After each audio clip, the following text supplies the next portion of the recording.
लोगों का गलत तरीके से नाम आता है। लोग अपनी रंजिश में पॉक्सो जैसे सीरियस जो एक्ट बने हैं उसके जो सेक्शंस हैं उसमें एफआईआर दर्ज करा देते हैं और सामने वाले को बेल लेना भी बहुत ज्यादा मुश्किल हो जाता है। दोस्तों, अक्सर हमारे पास जो रिक्वेस्ट आती है कि हम वीडियो बनाएं कि the protection of children from sexual offences act जो आया 2012 में, जिसमें अमेंडमेंट्स हुए 2020 में, इसमें कई सारे लोगों को गलत तरीके से फंसा दिया जाता है। लोगों का गलत तरीके से नाम आता है। लोग अपनी रंजिश में पॉक्सो जैसे सीरियस जो एक्ट बने हैं उसके जो सेक्शंस हैं उसमें एफआईआर दर्ज करा देते हैं और सामने वाले को बेल लेना भी बहुत ज्यादा मुश्किल हो जाता है। कैसे पॉक्सो के ऐसे मामलों में आप बेल ले पाएंगे? कई बार ये भी देखा गया कि लड़का लड़की घर से भाग जाते हैं, दोनों का म्यूचुअली कंसेंट था।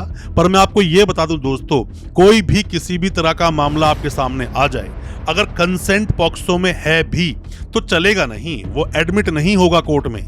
मतलब उसके आधार पर आपको बेल नहीं मिलेगी कि लड़की मेरे साथ एग्री थी, जो हुआ लड़की की मर्जी से हुआ। अगर आप एंटीसिपेटरी बेल लेना चाहते हैं पॉक्सो में तो क्या गलतियां आपको नहीं करना चाहिए अगर आप पर कोई फेक तरह से कोई पॉक्सो केस दर्ज हो गया है तो उसी के बारे में आज हम बात करेंगे अपने इस वीडियो के माध्यम से। मैं ऐसे 3 आपको कारण बताऊंगा, क्या अगर आप फॉलो करेंगे तो आपको एंटीसिपेटरी बेल बिल्कुल मिल सकती है। ज्यादा कुछ जानने के लिए पॉक्सो के फेक केसेस के बारे में और कैसे आप उसमें एंटीसिपेटरी बेल लेंगे, दोस्तों बने रहिए हमारे इस वीडियो में। नमस्कार दोस्तों, फिर एक बार स्वागत करता हूं आप सभी का अपने इस यूट्यूब चैनल पर जिसका नाम है क्रिमिनल प्रैक्टिस और मेरा नाम है वीरेंद्र। दोस्तों, जैसे कि हम लोग क्रिमिनल प्रैक्टिस करते हैं और दिल्ली में हम लोग प्रैक्टिस करते हैं, दिल्ली में सुप्रीम कोर्ट कई बार जब हम लोग अपीयर होते हैं किसी केस को लेकर तो वहां पर अक्सर हम देखते हैं कि ऐसा मामला हमारे सामने आता है जिसको ना तो अच्छे से प्रेजेंट किया गया था सेशंस कोर्ट में जब आपने एंटीसिपेटरी बेल लगाई, ना ही तो ठीक से प्रेजेंट किया गया हाई कोर्ट में। फिर आप आते हो सुप्रीम कोर्ट के लिए तो वहां पर भी सुप्रीम कोर्ट कई बार आपकी बेल डिसमिस मार देता है। तो आप कोशिश कीजिए कि आपके केस को सही तरह से आपके वकील साहब प्रेजेंट करें कोर्ट में और आपकी पूरी बातों को बोलें, अच्छे से ड्राफ्ट कराकर अपने केस को प्रेजेंट करें। कोई किसी तरह की ऑनलाइन कंसल्टेंसी आप चाहते हैं तो हमारे नंबर पर भी आप व्हाट्सएप कर सकते हैं, आप हमसे हेल्प ले सकते हैं, आप हमसे मीटिंग कर सकते हैं। अब दोस्तों बताता हूं 3 ऐसे कारण जिसकी वजह से आपकी बेल नहीं होती।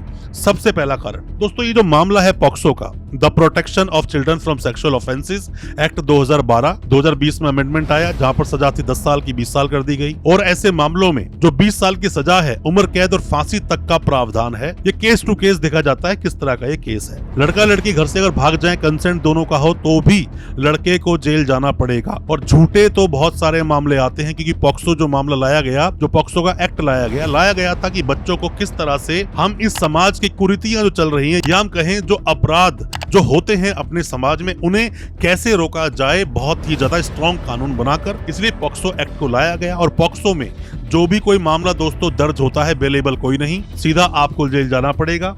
और इन मामलों को हम हीनियस क्राइम बोलते हैं, सीरियस क्राइम नहीं बोलते हैं इन्हें, हम बोलते हैं हीनियस क्राइम। मतलब बहुत ही ज्यादा मामला उस दर्जे का है जिसको हम सोच भी नहीं सकते और वो अपराध हो गया। तो मान लीजिए इसमें कोर्ट का भी सोचना क्या होगा। ऑब्वियसली बात है आपको इतने आसानी से बेल नहीं देगा कोर्ट। अगर सेक्शन 6 आप पर लगा है, आसानी से बेल नहीं होगी। यहाँ पर वकील साहब की कितनी काबिलियत है, कितनी नॉलेज है पॉक्सो की, कितने केस वो लड़कर आए हैं, ये सब बहुत ज्यादा महत्वपूर्ण रोल प्ले करता है आपको बेल दिलाने में।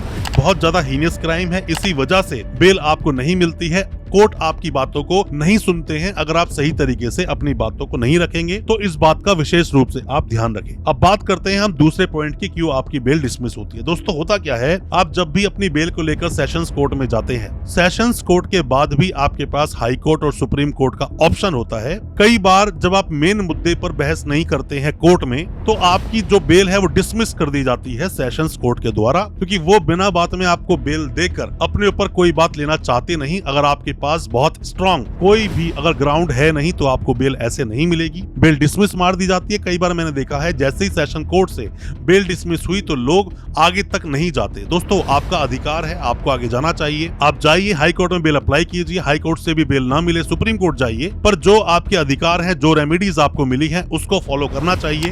क्या पता आपकी बेल हो ही जाए, क्योंकि सेक्शन 6 में अगर आप जेल गए और बहुत स्ट्रॉन्ग मुद्दा आपके पास नहीं, आपके वकील साहब के पास बहुत स्ट्रॉन्ग ग्राउंड नहीं है, तो मान लीजिए मेरा ये मानना है 1.5-2 साल तक तो आपकी बेल होगी नहीं। तो आपके पास जो रेमेडीज हैं उन रेमेडीज का पूरी तरह से आप उपयोग करें, आपकी बेल हो सकती है।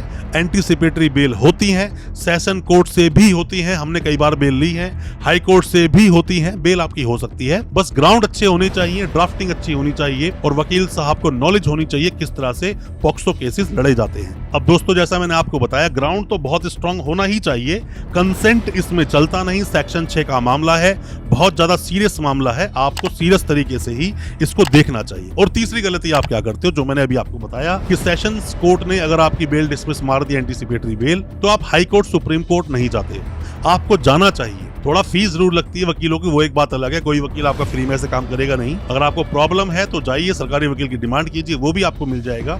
पर मैं आपको दोस्तों बता दूं कि आपको अपनी रेमेडीज को इस्तेमाल जरूर करना चाहिए, आपकी बेल हो सकती है। कोई भी सलाह आप चाहते हैं तो हमें आप व्हाट्सएप करेंगे, हम भी आपकी उसमें मदद कर सकते हैं, आपको बता सकते हैं आपके केस के बारे में। बट हाई कोर्ट जाएं, सुप्रीम कोर्ट जाएं, जजमेंट्स का हवाला लें, आप बताएं कि किन परिस्थितियों में आपका नाम उस केस में आया, किस तरह से फेक केस आप पर लगाया गया। अगर लड़का लड़की साथ भाग गए हैं घर से, लड़की बालिग है, तो उस चीज को प्रूफ कीजिए। या फिर और भी बहुत सारी चीजें होती हैं, लड़का लड़की साथ में भाग गए बट बीच में उनके फिजिकल नहीं हुआ, तो ऐसे मामले में भी सेक्शन 6 नहीं आएगा। बेशक किडनैपिंग का मामला बन सकता है बट सेक्शन 6 नहीं आएगा। बट कई बार ऐसा देखा गया है, लड़की जब गवाही देती है, 64 के बयान जब दर्ज होते हैं 164 के, तो उसमें ज्यादातर लड़के के अगेंस्ट ही लड़की बोलती है। बेशक लड़की चाहे कि वो चाहती है लड़के के फेवर में बोलना, बट उसके बावजूद कई बार उनका परिवार, कई बार पुलिस वाले ऐसा रोल प्ले कर देते हैं, लड़की को डरा धमका देते हैं और वो लड़की आपके खिलाफ ही गवाही दे देती है। और अगर ऐसा है तो लड़की दोबारा भी अगर अपनी गवाही देना चाहे, गवाही दे सकती है, बता सकती है मुझे डराया धमकाया गया था, तो ऐसे में भी सुनवाई की जाएगी। बट 3 जो कारण मैंने आपको बताए हैं, इनको आप याद रखें। मामला बहुत हीनियस नेचर का होता है। सेशंस कोर्ट में कई बार बेल डिसमिस मार दी जाती है क्योंकि वो अपने पर कुछ लेना चाहते नहीं, स्ट्रॉन्ग ग्राउंड्स आपके पास होते नहीं। और साथ ही जब सेशंस कोर्ट में बेल डिसमिस होती है, आप हाई कोर्ट, सुप्रीम कोर्ट नहीं जाते, जबकि आपको जाना चाहिए। केस को बहुत अच्छे से डिटेल में अपने वकील साहब को समझाओ और देखो कि उन वकील साहब ने कितनी बार ऐसे केसेस लड़े। क्योंकि पॉक्सो एक्ट को अगर आप दोस्तों देखते हैं तो इसमें इतने ज्यादा सेक्शंस नहीं है। सेक्शंस टोटल कितने हैं इसके? सेक्शन टोटल है 46 सेक्शंस हैं, 9 चैप्टर्स में बटा हुआ है। The protection of children from sexual offences 2012 का ये एक्ट है। इस एक्ट के अनुसार बताया गया कि सेक्शन 4 में, 6 में, 8 में, 10 में आप किस तरह से सजा का प्रावधान होगा और किन किन मामलों में उम्र कैद, यहाँ तक कि फांसी तक का भी प्रावधान दिया गया इस पॉक्सो एक्ट के जरिए। दोस्तों, आप में से कोई भी नए वकील साहब है, कोई भी लॉ स्टूडेंट हो, कोई भी अभी कानूनी जानकारी ले रहा है या फिर आपके सगे संबंधी जानकार पर कोई भी पॉक्सो का केस या किसी भी अदर केस में नाम आया है, तो ऐसे में कोई भी सजेशन, कोई भी जानकारी, कोई भी हेल्प आप लेना चाहते हैं, दिए गए नंबर पर आप व्हाट्सएप करें। हो सकता है इसमें हम आपकी कोई मदद कर सके, हो सकता है हमारे किसी एडवाइस से आप अपने केस से बाहर निकल सके। ऑनलाइन कंसल्टेंसी भी दोस्तों आप ले सकते हैं। अब दोस्तों, होता क्या है कि कोई भी लड़की, जो छोटा बच्चा है, लड़का हो या लड़की हो, और ऐसे बच्चे के साथ में कोई भी किसी भी तरह का अगर कुकर्म हुआ है, गलत तरीके से कोई भी अपराध किया गया, गलत तरह की कोई भी अगर हरकत की है किसी भी व्यक्ति ने ऐसे बच्चों के साथ में, तो सेक्शन 35 ये बोलता है कि जो पीरियड है, जो एविडेंस को रिकॉर्ड करने का जो पीरियड है छोटे बच्चे का, जो आप एविडेंस लेते हो और जो केस का डिस्पोजल होगा, उसके बारे में बताया गया। क्या बताया गया कि कोई भी जो बच्चा होगा, जो छोटा बच्चा है जिसके साथ ये घटना घटित हुई है, उसकी स्टेटमेंट 30 डेज के अंदर अंदर जो स्पेशल कोर्ट होगा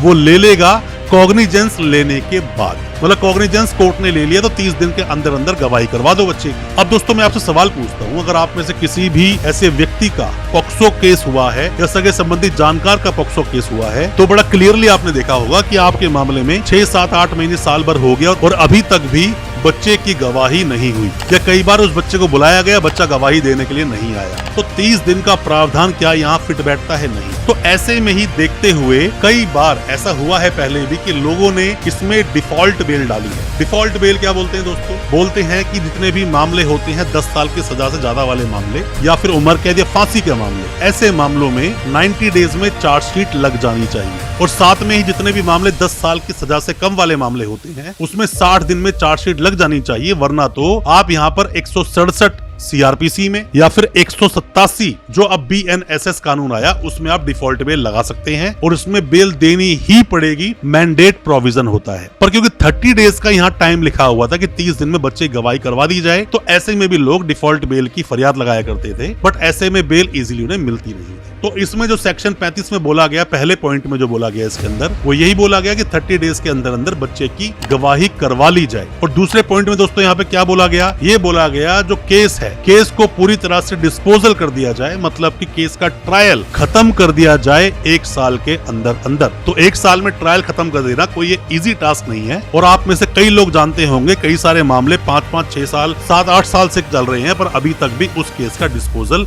हुआ नहीं है। पर अगर आप कंप्लेनेंट की तरफ से हो और आप एक ऐसी एप्लीकेशन मूव कर दें यहाँ पर अपने ट्रायल कोर्ट में या फिर हाई कोर्ट या सुप्रीम कोर्ट में कि मेरा मामला इतने वक्त से चल रहा है और अभी तक भी उस केस को खत्म नहीं किया गया, बहुत डिले चल रहा है, तो दोस्तों ऐसे में हाई कोर्ट या सुप्रीम कोर्ट ऐसा एक ऑर्डर इशू कर देगा कि इस केस का जल्द से जल्द निपटारा किया जाए, जितना जल्दी हो सके इस केस को खत्म किया जाए, एक्सपेडाइट किया जाए। तो ये भी प्रावधान है आपके पास। और ऐसे में कोई भी जो एक्यूज है वो नहीं चाहेगा कि मेरा ट्रायल फटाफट से खत्म कर दिया जाए। कई बार न्यूज़पेपर आपने पढ़ा होगा कि विदिन 3 मंथ, 6 मंथ, 1 साल के अंदर केस का निपटारा कर दिया गया, सजा दे दी गई। पॉक्सो में सजा दोस्तों बहुत होती है। आपकी छोटी सी गलती, आपकी थोड़ी सी गलती, आपने केस को सीरियस नहीं लिया या केस के बारे में नहीं जाना, सजा होगी। सालों साल आप जेल में रहोगे, जल्दी से आप बाहर नहीं आ पाओगे, अपील लगाओगे, हाई कोर्ट जाओगे, सुप्रीम कोर्ट जाओगे, कोई फायदा इन चीजों का है नहीं। बेहतर है जब ट्रायल चल रहा है तभी अपने केस पर ध्यान दे लें ताकि आपको सजा ना हो। पॉक्सो केस को लेकर कोई भी किसी भी तरह के सवाल आपके दिल में हैं, किसी भी कोर्ट में, सुप्रीम कोर्ट में, हाई कोर्ट में या ट्रायल कोर्ट में, उसके बारे में आप क्या जानना चाहते हो, आप कमेंट बॉक्स में सवालों को पूछें। और अगर आप ऑनलाइन कंसल्टेंसी लेना चाहते हो तो भी आप कमेंट बॉक्स में कमेंट छोड़ सकते हैं, हम आपको रिप्लाई करेंगे। और आप अगर कोई भी ऑनलाइन कंसल्टेंसी लेना चाहते हो, कोई सवाल पूछना चाहते हो, दिए गए नंबर पे आप व्हाट्सएप करेंगे तो हम आपको उसका रिप्लाई करेंगे। हो सकता है उससे कोई आपकी मदद हो सके। अच्छा लगा आज का वीडियो, चैनल को सब्सक्राइब करना बिल्कुल ना भूले, साथ में लगा बेल आइकन जरूर दबा दें ताकि इसी तरह की लीगल अवेयरनेस की वीडियोस आप तक पहुंच सके सबसे पहले। बहुत बहुत शुक्रिया, धन्यवाद हमारे इस वीडियो के साथ बने रहने।